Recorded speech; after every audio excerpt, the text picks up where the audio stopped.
this 1899 family photo, the mother's gloved hand hides more than it should. The afternoon light filtering through the archives of the Smithsonian Institution cast long shadows across David Miller's desk. He had been working as an archivist for nearly 15 years, and most days blended into one another, cataloging donations, organizing documents, preserving fragments of history that few people would ever see. But today felt different. A large wooden crate had arrived that morning from an estate sale in Philadelphia. The family had donated their grandfather's collection of newspapers, letters, and photographs dating back to the 1890s. David carefully removed each item, his gloved hands moving with practiced precision. Halfway through the box, he found it. The photograph was mounted on thick cardboard, yellowed at the edges but remarkably well preserved. It showed a family of 5 standing in front of a modest 2-story house. The father stood tall and serious, his hand resting on the shoulder of a young boy. 2 daughters, perhaps 10 and 12 years old, sat on wooden chairs, their faces solemn as was customary for photographs of that era. But it was the mother who caught David's attention. She stood slightly apart from the others, her posture straight and dignified. Her dark dress was simple but well made, her hair pulled back in a tight bun. What struck David immediately was her hands.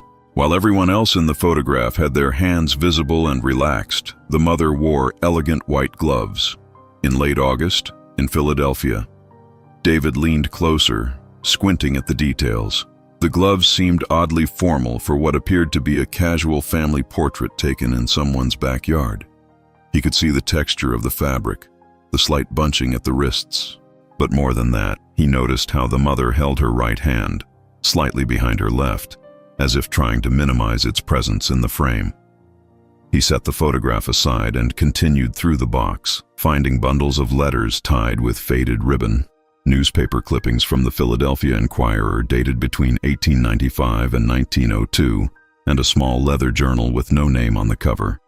David made a note to examine everything more carefully, but his eyes kept returning to that photograph. Something about it nagged at him. The gloves, the positioning of the hand, the expression on the mother's face, not quite smiling but not stern either. It was guarded, as if she were protecting something. David picked up the photograph again and walked to the window, holding it up to the natural light. The detail was extraordinary for a photograph from 1899. He could see the individual threads in the woman's dress, the grain of the wooden house behind them, even a small bird perched on the roof. And then he saw it. David's breath caught as he tilted the photograph slightly, allowing the afternoon sun to illuminate it from a different angle. There, barely visible through the thin fabric of the white glove on the mother's right hand, was an irregular shadow. It wasn't the natural shape of fingers or knuckles. It looked like scarring, thick, uneven tissue that created a distinct pattern beneath the delicate material. He immediately carried the photograph to his workstation and placed it under the high-resolution scanner used for digitizing historical documents. As the machine hummed to life, David felt a familiar thrill, the same sensation he experienced whenever a piece of history revealed something unexpected. The screen flickered, and the image appeared in stunning clarity. Zooming in on the gloved hand, David could now see what the naked eye had only suggested. The fabric of the glove was stretched in places, conforming to what appeared to be severe burn scars. The pattern was unmistakable, rippled skin, the kind that resulted from deep tissue damage. But why would a woman in 1899 wear formal white gloves in summer to hide such an injury? And more importantly, how had she sustained it? David opened the estate donation file on his computer. The collection had come from the descendants of a man named Thomas Whitfield, a newspaper printer who had lived in Philadelphia's industrial district. The accompanying letter from his great-granddaughter mentioned that Thomas had saved various family papers and photographs, but provided little context about the individuals pictured. Returning to the wooden crate, David carefully extracted the leather journal he had noticed earlier. The binding was worn and the pages had darkened with age, but the handwriting inside was clear and deliberate. He opened to the first page. No name, no date, just a single line written in elegant script. The truth must be preserved, even if it cannot yet be spoken. David's heart quickened. He turned the page and began reading. The entries were undated but appeared chronological, written by someone observing the rapidly changing industrial landscape of late 19th century Philadelphia. The author described factory conditions, workers' injuries, child labor, and the systematic exploitation of immigrant families. But what struck David most was the clinical precision of the observations. Detailed accounts of industrial accidents, specific injuries, names of foremen who ignored safety violations. This wasn't just a concerned citizen's diary. This read like investigative journalism. David spent the next 2 hours reading through the journal, taking notes as he went. Whoever wrote this had access to information that ordinary citizens wouldn't have. Payroll records, factory inspection reports, testimony from injured workers. The writer had documented everything with meticulous care, as if building a case. And then, near the middle of the journal, David found an entry that made him stop cold. The entry was longer than the others, and the handwriting betrayed emotion. Certain words pressed harder into the page, the letters slightly irregular. It described an event from July 1898. Tonight they came for the truth. I had just finished setting the type for Thursday's piece, the one about the Riverside Mill fire that killed those 6 children. The evidence was undeniable. The exits had been chained. The foreman knew.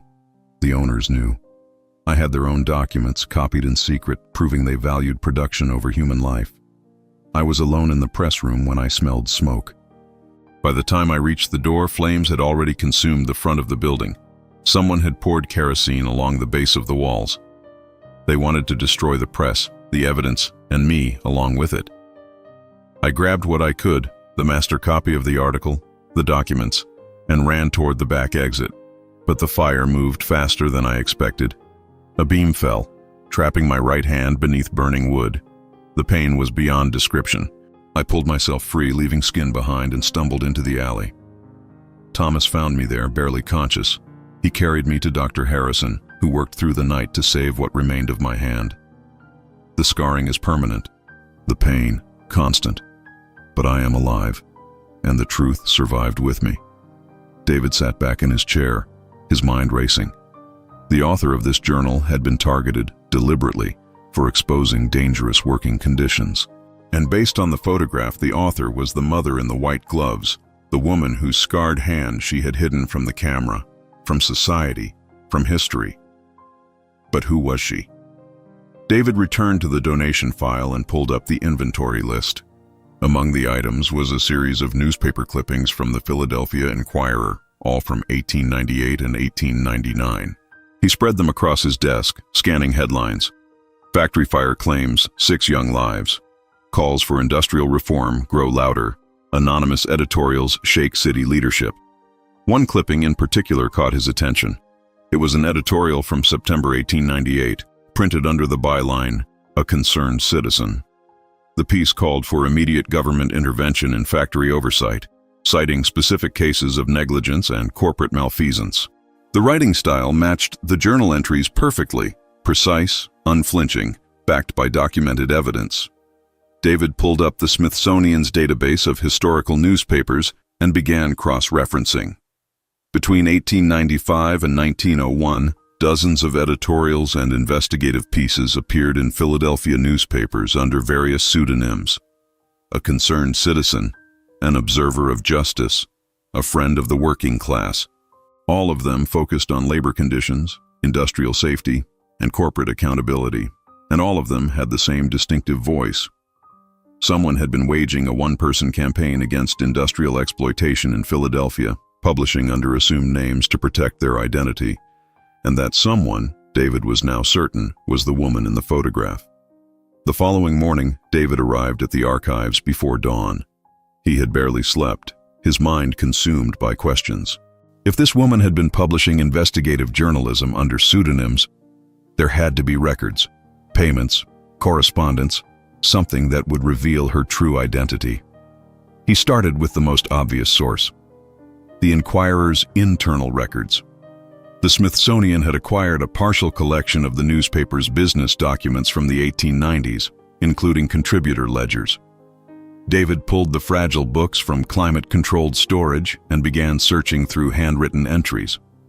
Most contributors were listed by name, with payment amounts and dates, but scattered throughout the ledgers were entries marked only with initials or coded references. One recurring notation caught his eye: EW, special submissions. The payments were irregular but substantial for the time, $5 to $10 per piece, far more than typical opinion columns commanded. David cross-referenced the payment dates with the publication dates of the anonymous editorials. They matched perfectly. EW had been paid for every major investigative piece published between 1895 and 1899. But who was EW? He returned to the photograph and examined it again under magnification. The family stood in front of their home, the address partially visible on a wooden post near the door. David could make out Colonial Street. A quick search of Philadelphia historical records revealed only one Colonial Street in the industrial district during that period. David spent the next 3 hours combing through city directories, census records, and property registries. Finally, he found it: 412 Colonial Street, registered to Thomas and Eleanor Whitfield in 1897. Thomas Whitfield, the printer whose descendants had donated the collection, and Eleanor, E.W. Eleanor Whitfield. David's hands trembled slightly as he typed her name into the archives database. Results flooded the screen, but not what he expected. There were no official records of Eleanor Whitfield as a journalist, no bylines, no public acknowledgement of her work. In the official record, she existed only as Thomas Whitfield's wife, mother of 3 children, resident of Philadelphia. But David knew better now. Eleanor Whitfield had been hiding in plain sight, publishing explosive investigations while maintaining the appearance of a conventional housewife. The white gloves in the photograph weren't just concealing burn scars. They were concealing her identity as one of the most effective crusaders for workers' rights in late 19th century America.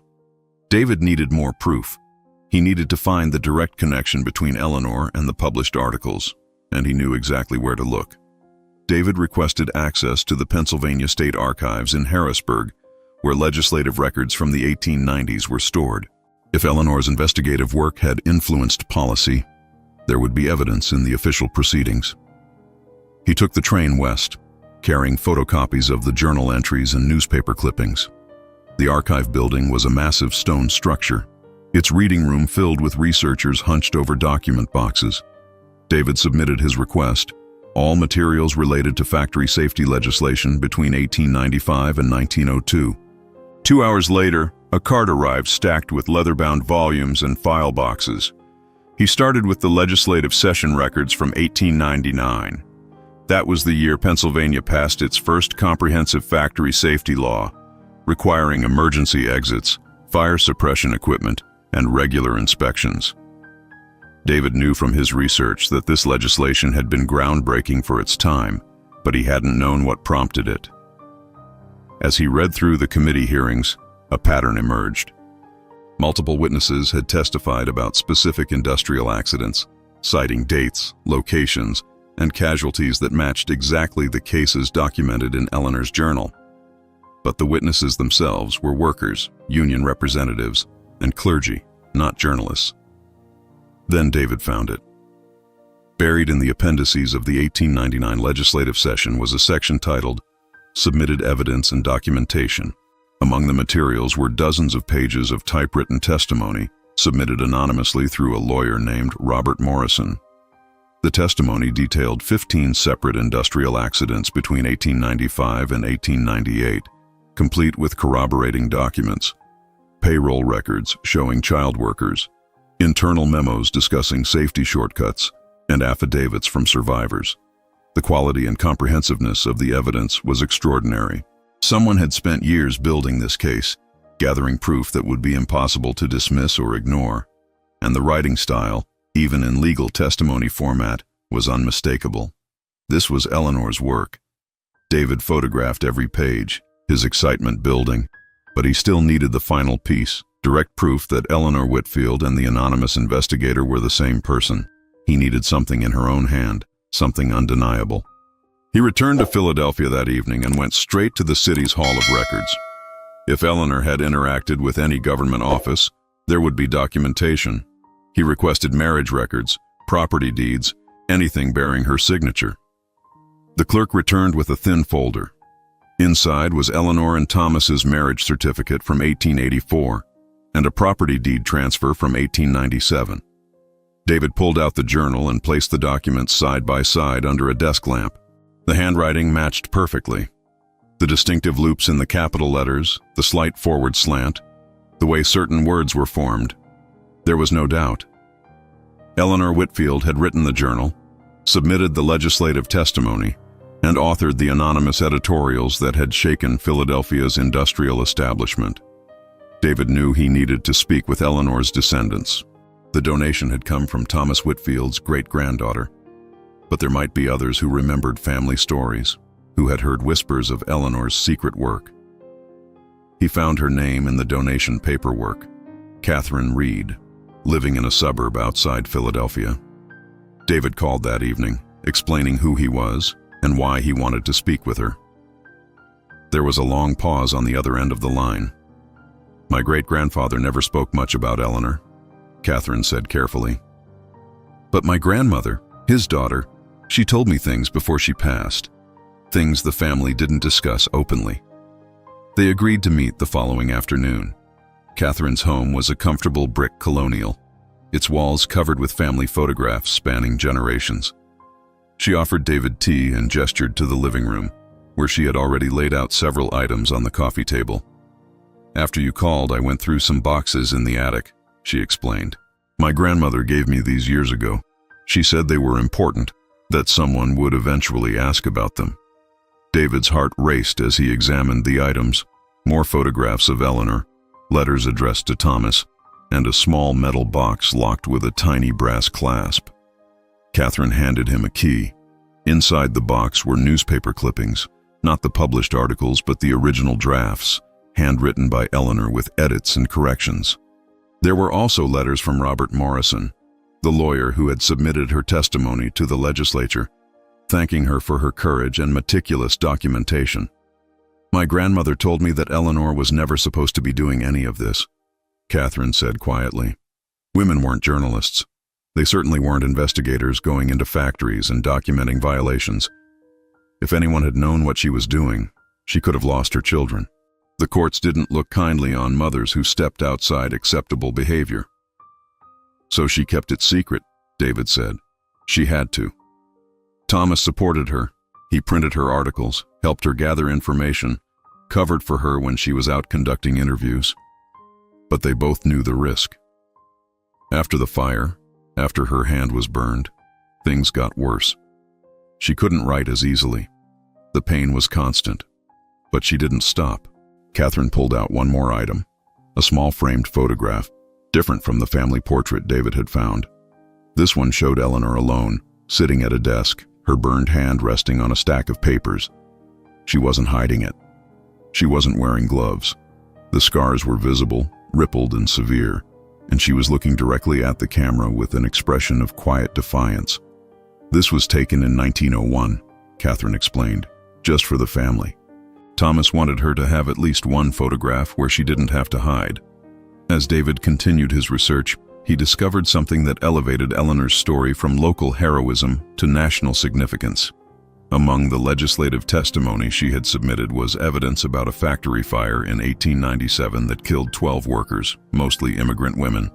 The factory was owned by a company with financial ties to several prominent Philadelphia politicians. But what David found in a separate archive changed everything.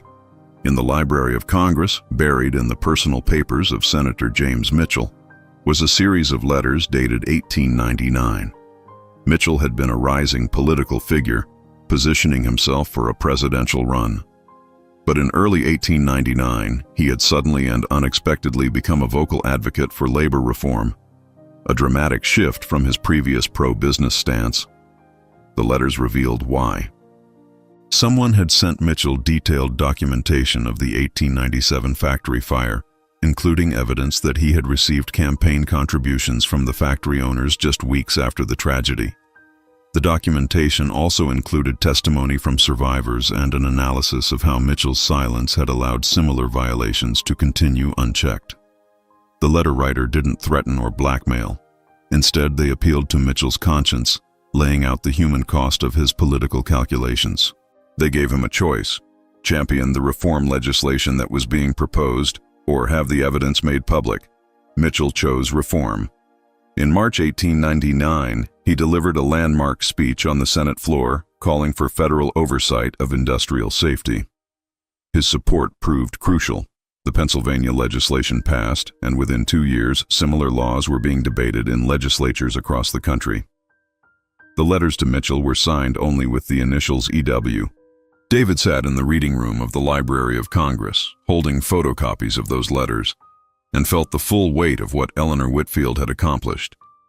She hadn't just documented injustice, she had leveraged it strategically, turning evidence into political pressure that created real, lasting change. She had outmaneuvered some of the most powerful men in Pennsylvania, all while hiding behind pseudonyms and burned hands. But there was still one piece missing. David needed to know what happened to Eleanor after 1901.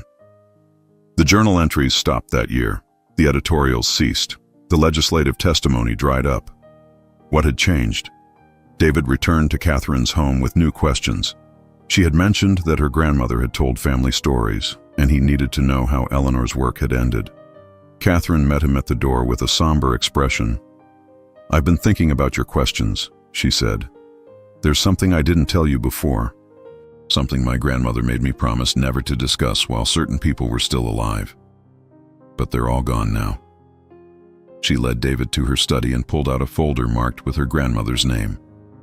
Margaret Whitfield, Eleanor's daughter. "My grandmother was 10 years old when the fire happened," Catherine began. She remembered that night, her father carrying her mother home, the smell of burned flesh, her mother's screams. She also remembered what came after. Catherine opened the folder and pulled out a letter, yellowed with age, dated April 1901. It was from the Philadelphia Department of Child Welfare, addressed to Eleanor and Thomas Whitfield. David's stomach tightened as he read. The letter informed Eleanor that a complaint had been filed questioning her fitness as a mother. Anonymous sources had claimed she was neglecting her children, spending excessive time away from home, engaging in activities unbecoming of a mother and wife. The department was opening an investigation. "They went after her children," David said, his voice barely above a whisper.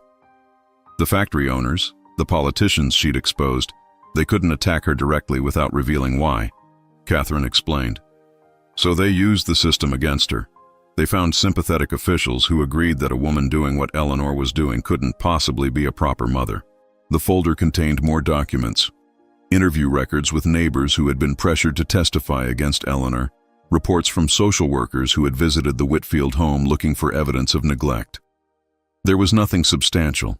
The children were healthy, the home was clean, Thomas was supportive, but the investigation dragged on for months. "It broke something in her," Catherine said. "My grandmother told me that Eleanor stopped writing, stopped investigating, stopped everything. She couldn't risk losing her children. The burns on her hand had already marked her as different, damaged. She couldn't give them any more ammunition." David felt a deep sadness settle over him. Eleanor Whitfield had sacrificed her voice, her mission, her very identity to protect her family. The woman who had stood up to factory owners and manipulated senators had been silenced by the threat of losing her children. "But here's what you need to understand," Catherine continued. "Eleanor made a choice. She stopped publishing, but she didn't stop documenting. She kept journals until she died in 1924. She recorded everything she witnessed, everything she learned. She told my grandmother that the truth had to be preserved, even if it couldn't be spoken. She said that someday, when the time was right, people would be ready to hear it." David spent the following weeks preparing his findings. He had enough documentation to publish a comprehensive article in the Smithsonian's Historical Journal. But something held him back. Eleanor's story deserved more than an academic paper read by specialists. It deserved to be known, widely and completely. He reached out to journalist Sarah Chen at the Washington Post, someone he had worked with on previous historical discoveries. When he explained what he had found, she immediately wanted to collaborate. Together, they would tell Eleanor's story to a national audience. The article took 3 months to write. David and Sarah worked meticulously, verifying every detail, interviewing historians and labor experts, and building a narrative that honored Eleanor's courage while acknowledging the systems that had silenced her.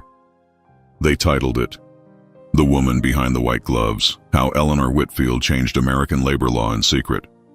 The piece ran on a Sunday in September, accompanied by the 1899 family photograph, the image of Eleanor in her white gloves, hiding her burned hand, hiding her identity, hiding her power.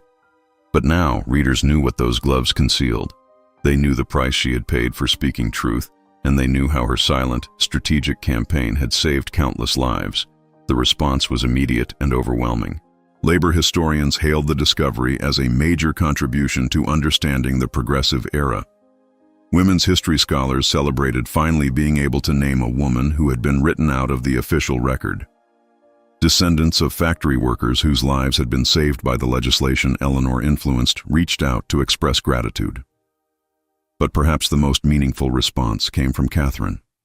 She called David a week after publication, her voice thick with emotion.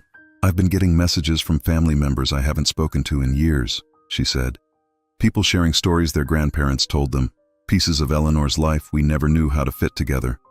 We always knew she was different, that there was something special about her. But we never knew the full story. Thank you for giving her back to us."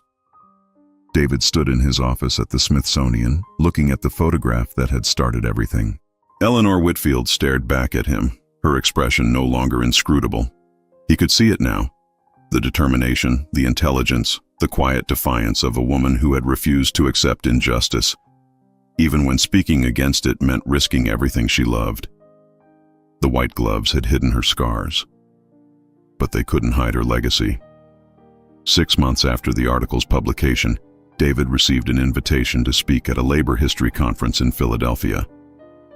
The organizers wanted him to present Eleanor's story to an audience of historians, activists, and descendants of early labor movement participants. He stood in the convention hall, looking out at hundreds of faces, and placed the 1899 photograph on the screen behind him. The room fell silent. "This is Eleanor Whitfield," he began. For more than a century, she existed in the historical record only as a wife and mother. Her name appears on census forms, property deeds, and a death certificate. But what she actually was, who she actually was, remained hidden behind white gloves and pseudonyms and the systematic erasure of women's contributions to social progress. David walked the audience through the discovery process, showing them the journal entries, the legislative testimony, the letters to Senator Mitchell. He explained how Eleanor had built meticulous cases against industrial exploitation, how she had strategically leveraged evidence to force political action, and how she had ultimately been silenced by a system that valued her conformity more than her courage. But he didn't end with her silence. He ended with her choice to keep documenting, to preserve the truth for a future that might be ready to hear it. Eleanor Whitfield understood something fundamental about power and change, David said. She understood that the truth doesn't always triumph immediately. Sometimes it has to wait. Sometimes it has to be hidden, protected, preserved, until the moment when it can finally be spoken and heard and acted upon. She lived in a time when women's voices were systematically excluded from public discourse. So she found another way. She wrote in secret. She published anonymously. She built cases that others could present. And in doing so, she helped create the foundation for labor protections that saved countless lives. After the presentation, people lined up to speak with David. Some were historians with additional questions. Others were activists drawing connections between Eleanor's strategies and modern advocacy work. But one person stood quietly at the end of the line, waiting until everyone else had gone. She was elderly, perhaps in her 80s, and she carried a small leather portfolio. When she finally approached, she simply held it out to David. "My name is Helen," she said. "Eleanor Whitfield was my great-great-aunt. When I read your article, I knew I had to find you." Inside the portfolio was a photograph David had never seen. It showed an older Eleanor, perhaps in her 50s, sitting in a garden with 3 young women, her daughters. Her right hand was visible, scarred and permanently damaged. But she wasn't hiding it, and she was smiling. On the back of the photograph, written in Eleanor's distinctive handwriting, was a single sentence: "The truth survives those who silence it." David felt tears prick his eyes as he held the photograph. This was how Eleanor should be remembered, not hiding, not silent, but surrounded by the family she had sacrificed so much to protect, and still believing, even after everything, in the power of truth. Helen touched David's arm gently. "She would be glad that you found her story," she said. "She would be glad that people finally know what her hand really held, not just scars, but the power to change the world." As David left the conference hall that evening, carrying Eleanor's photograph carefully in his bag, he thought about all the other photographs sitting in archives and attics and estate sales waiting to reveal their secrets. How many other Eleanor Whitfields were hidden in plain sight, their contributions erased, their courage forgotten. The white gloves in that 1899 photograph had concealed burn scars from a fire meant to silence the truth.